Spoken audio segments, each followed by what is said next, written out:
नमस्कार छात्रों, स्वागत है आपका मेरे YouTube channel Datta reading point में। आज हम डिस्कस करेंगे क्लास 10th सामाजिक विज्ञान अर्थशास्त्र वर्कशीट नंबर 28 जो कि आपको दिल्ली सरकार द्वारा प्रोवाइड की जा रही है। अगर आप चैनल पर नए हैं तो सबसे पहले आप इसे सब्सक्राइब कर लीजिए ताकि आपको और भी वर्कशीट मिल सकें, ताकि आप इसको अच्छे से समझ सकें। हम यह बात करते हैं, टॉपिक की बात करते हैं। टॉपिक का नाम है वैश्वीकरण और भारतीय अर्थव्यवस्था, विदेश व्यापार और बहुराष्ट्रीय कंपनियां। सबसे पहले हम यह समझने की कोशिश करेंगे कि वैश्वीकरण क्या होता है।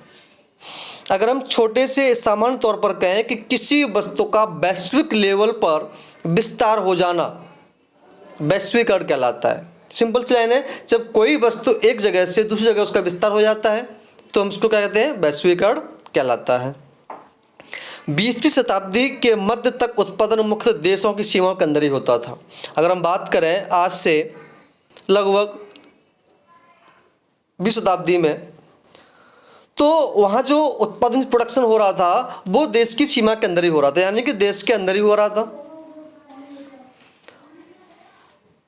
21वीं शताब्दी में इस वस्तु का क्या हुआ, विस्तार हो गया, नई टेक्नोलॉजी आ गई। जब वस्तु का व्यापार देश से विदेश में होने लगा, कंपनियां आने जाने लगी, तो क्या हुआ, कुछ वस्तु का विस्तार हुआ जिसको हमने कहा वैश्वीकरण। बहुराष्ट्रीय कंपनियां, जो बड़ी बड़ी कंपनियां होती हैं जैसे सुजुकी हो गई, होंडा हो गई, बहुत सी ऐसी कंपनियां हैं जो एमएनसी कंपनियां हैं।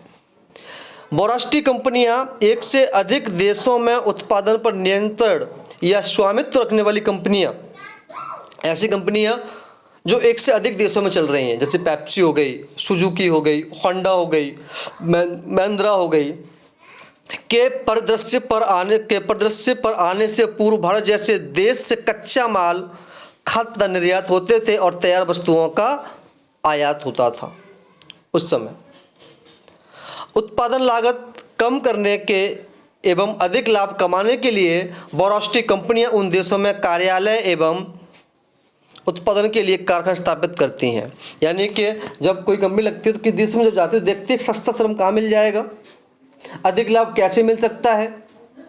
इसके लिए उन कंपनियों ने अलग अलग देशों में अपने कार्यालय एवं कारखाने खोलना स्टार्ट कर दिया, जहां उन्हें सस्ता श्रम और अन्य साधन मिल सके। उन्होंने ऐसी जगह देखी कि जहाँ पर जो मजदूर है, श्रम है, वो आसानी से मिल जाए और शक्ति साधन है, ऊर्जा है, इस तरह की व्यवस्थाएं जो हैं वो आसानी से मिल सके और साथ साथ बाजार मिल सके। उन्होंने ऐसी जगह कंपनियां बनाना स्टार्ट कर दी, कारखाने लगाना स्टार्ट कर दिए।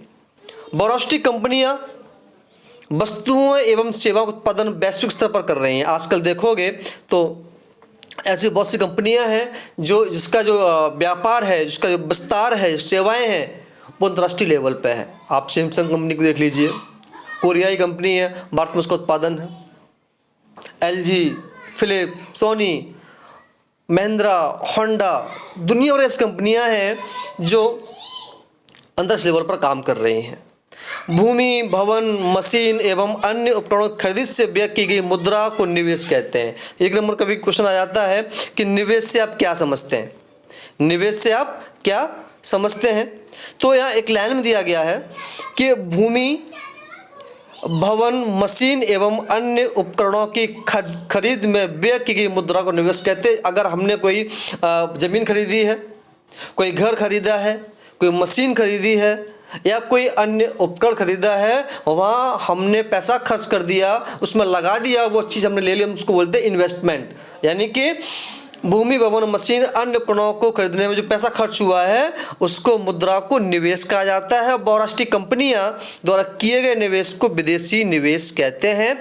जब कोई कंपनी हमारे यहाँ पर खरीदती है या कुछ करते हैं तो हम उसको बोलते हैं, बहुराष्ट्रीय कंपनी द्वारा जब किए गए निवेश को विदेशी निवेश कहा जाता है। स्थानीय कंपनियों के साथ साझेदारी द्वारा आपूर्ति के लिए स्थानीय कंपनियों का इस्तेमाल करके, स्थानीय कंपनियों को निकट प्रतिस्पर्धा करके, उन्हें खरीद करके बहुराष्ट्रीय कंपनियां दूरस्थ स्तर उत्पादन अपना प्रभाव जमा रही हैं। क्या होता है, जब भी कोई कंपनी बाहर से आती है तो वो समन्वय स्थापित करती है देसी कंपनी के साथ में, उसका टाइप हो जाता है पार्टनरशिप हो जाती है और स्थानीय कंपनियों का इस्तेमाल करके, स्थानीय कंपनियों के निकट प्रतिस्पर्धा करके, उन्हें खरीद करके बहुराष्ट्रीय कंपनियां दूरस्थ स्थानों पर उत्पादन पर अपना प्रभाव जमा रही हैं।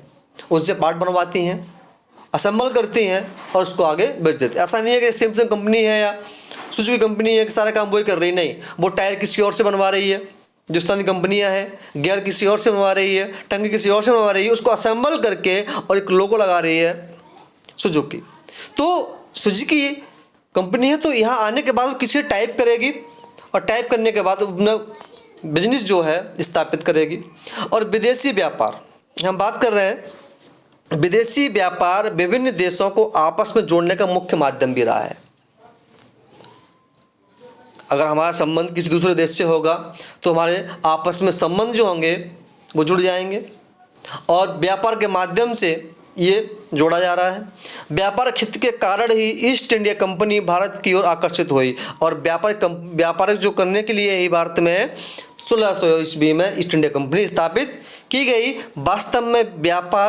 वास्तव में विदेश व्यापार अपने देश के बाज़ारों से बाहर के बाज़ारों पहुंचाने के लिए उत्पादनों को एक अवसर प्रदान करता है। होता क्या है, रियलिटी है कि विदेशी व्यापार होता है अपने देश के बाज़ारों से दूसरे बाज़ारों में पहुंचाने की कोशिश करता है, उसे अवसर प्रदान करता है ताकि वो चीज़ जो इस्तेमाल हो रही है वो हमको भी मिल सके, चाहे वो देशी हो या फिर वो विदेशी हो। विदेशी व्यापार विभिन्न देशों के बाज़ारों को जोड़ने का एकीकरण में सहायक होता है। जब हम विदेशी व्यापार करते हैं तो हमारे बाज़ारों को जोड़ने में एक एकड़ दिखाई देता है और आपस में हम जुड़ जाते हैं, हमारे संबंध अच्छे हो जाते हैं और व्यापार भी हो जाता है और मुद्रा का आदान प्रदान भी होता रहता है, जिससे मुद्रा भी बढ़ जाती है। अब एक केस स्टडी देखते हैं। होंडा कंपनी ने 19 जनवरी 1984 में गुड़गांव हरियाणा में हीरो समूह के संस्थापक ब्रज मोहन लाल मुंजल के साथ मिलकर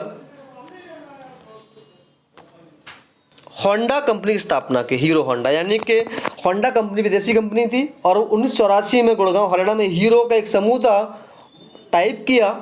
जो उसके संस्थापक थे हीरो के वो थे ब्रज मोहन लाल मुंजाल। साथ मिलकर दोनों ने हीरो होंडा की स्थापना कर दी और 2.8 बिलियन अमेरिकी डॉलर का निवेश कर इस कंपनी की शुरुआत की और 2010 में कंपनी ने करीब 45 लाख दुपहिया भारत में बेचे, यानी कि हीरो होंडा की जो मोटरसाइकिल थी उन्होंने बेची, जो भारत के तेजी से बढ़ते हुए बाजार करीब 48% था। और 2014 में होंडा ने अपने शेयर हीरो को बेच दिए और 14 में ये दोनों कंपनियां अलग अलग हो गई। तो इस तरह से क्या होता है, कोई विदेशी कंपनी आती है और इस तरह की कंपनी टाइप कर लेती है। टाइप करने के बाद आगे बढ़ते हैं, जब उन्हें लगता है कि वह बिजनेस एस्टेब्लिश हो गया है, दोनों अपने आपस में अलग भी हो सकते हैं और आगे चला भी सकते हैं। तो अगर किसी बच्चे को समझ में कोई टॉपिक ना आया हो, कोई बिंदु ना आया हो या मैंने ज़्यादा तेज़ बोल दिया हो, समझ में ना आया हो, तो उसे आप कमेंट बॉक्स में लिख सकते हैं और मैं उसको आंसर वहाँ दे दूंगा। अब बात करते हैं क्वेश्चन की। अतीत में देश को जोड़ने का मुख्य माध्यम क्या था, यानी कि प्राचीन काल में क्या मुख्य साधन था जिससे देशों को जोड़ने में सहायक मिलती हो। आपको समझ में आ गया होगा, आप लिख सकते हैं इसको। विदेशी व्यापार और विदेशी निवेश में क्या अंतर है, ये भी आपने समझ लिया, ये भी आप आसानी से लिख सकते हैं। जब भी आपको ना समझ में आए आप कमेंट बॉक्स में क्वेश्चन लिख दीजिए। बहुराष्ट्रीय कंपनियों से क्या अभिप्राय है, भारत में कार्यरत किन्हीं 2 बहुराष्ट्रीय कंपनियों के नाम लिखिए और किन वस्तु उत्पादन करती हैं। अब लिख सकते हैं सैमसंग है, एलजी है, होंडा है, सुजुकी है और उनका क्या उद्देश्य है वो आपको लिखना है। बहुराष्ट्रीय कंपनियों द्वारा विकासशील देशों में कारखानों की स्थापना का प्रमुख उद्देश्य क्या है, ये क्वेश्चन आपको अपने आप से लिखना है और बड़े आसानी से आप इस क्वेश्चन को लिख सकते हैं। 4 क्वेश्चन है और किसी भी क्वेश्चन आपको समस्या है तो आप उसे कमेंट बॉक्स में लिखकर मुझसे पूछ सकते हैं। अगर आपकी वीडियो अच्छी लगी हो तो आप उसे लाइक करें, शेयर करें। धन्यवाद।